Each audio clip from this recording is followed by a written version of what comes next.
Microjig, maker of the gripper. Work safer, work smarter. I made a new twin screw vise to replace my old one.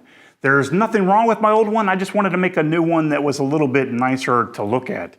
My old one I'm giving away to a current Patreon member, and if you'd like to find out how you can receive Garage Woodworks giveaways, you can join my Garage Woodworks Patreon community by clicking the link in the first comment below. If you'd like, you can buy the plans for my old version of my twin screw vise, and you'll see a link in the description below. And even if you don't think you need the plans to build this, buying them anyway is a great way to show your support. Shall we begin?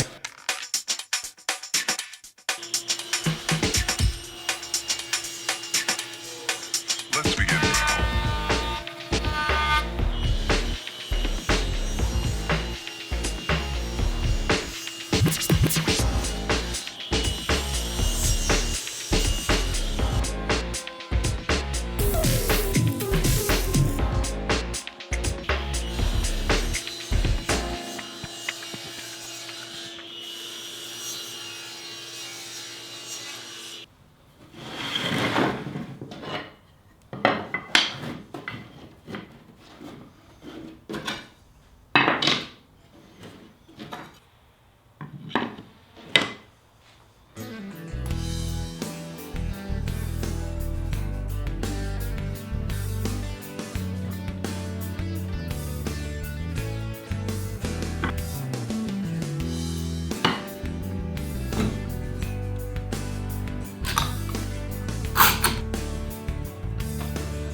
Now that I have the front jaw and the rear jaw ready to go, I need to mark for the screw holes for the wooden screws that are going to go through both jaws, one on each side. I'm going to use a small diameter bit to make a small pilot hole through the front jaw, and then I'm going to use that same hole and the same bit to make a mark on the rear jaw by inserting the bit through the hole in the front jaw and then just tapping it with a hammer.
At the lathe, I turned a 1/2 inch screw blank when you guys weren't looking, and I created threads on it, and I also created threads on this hole that I created in the front jaw of the vise. Now this screw will be used to prevent racking when you're clamping boards in the vise that don't extend all the way through the jaws of the vise. At the lathe, I turned a dowel, one for each screw, and I also made 1/2 inch tenons on each side to receive end caps. And on each end cap, I'm going to drill a 1/2 inch hole, and these will get inserted through a hole in each screw. And then when it's all done, I'll just glue these one on each side of the dowel. So the next thing I need to do is drill the hole all the way through one on each screw, and I also need to drill all the holes on all the end caps.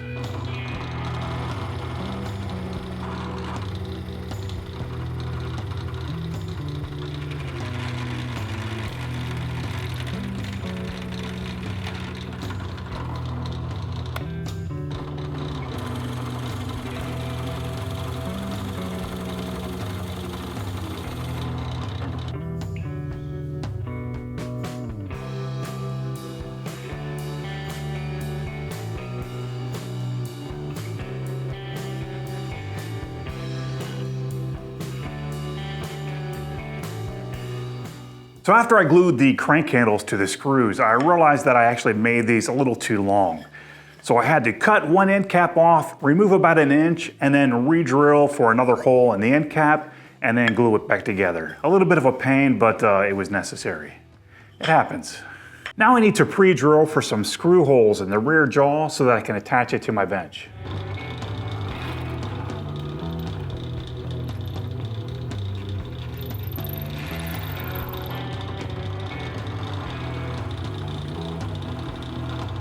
In order to mount the vise on my bench, I had to make 2 holes on the front of my bench for the wooden screws to pass through.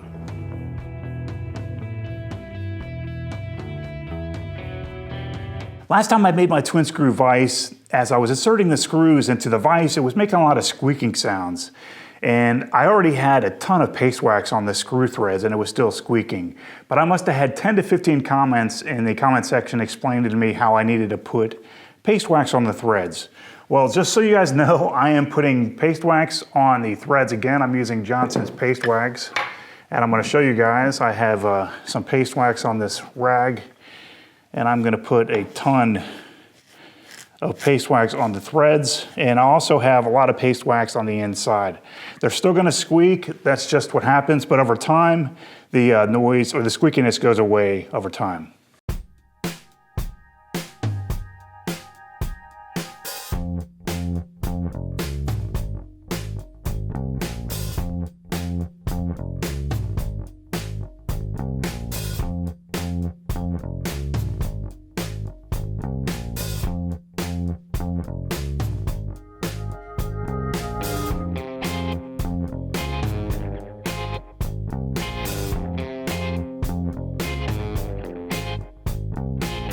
The purpose of these garters around the wooden screws is that they pull the front jaw forward as the vise is backing out.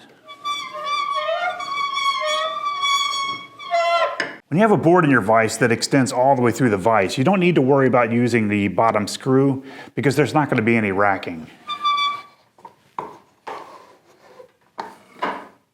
When using a board only in the very top part of the vise, this can cause the vise to rack a little bit when you're tightening down the vise. Let me show you. So what will happen is the bottom part of the vise will actually close a little bit more than the top. But it's not dramatic, but it's enough to bother me. So this bottom screw actually takes care of the racking. So if we tighten the screw until it makes light contact with the back of the vise, there shouldn't be any more racking.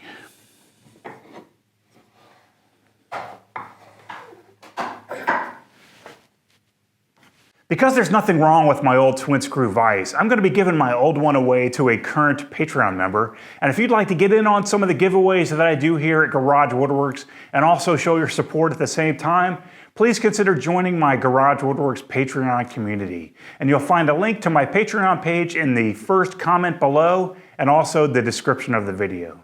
I'll see you all next time.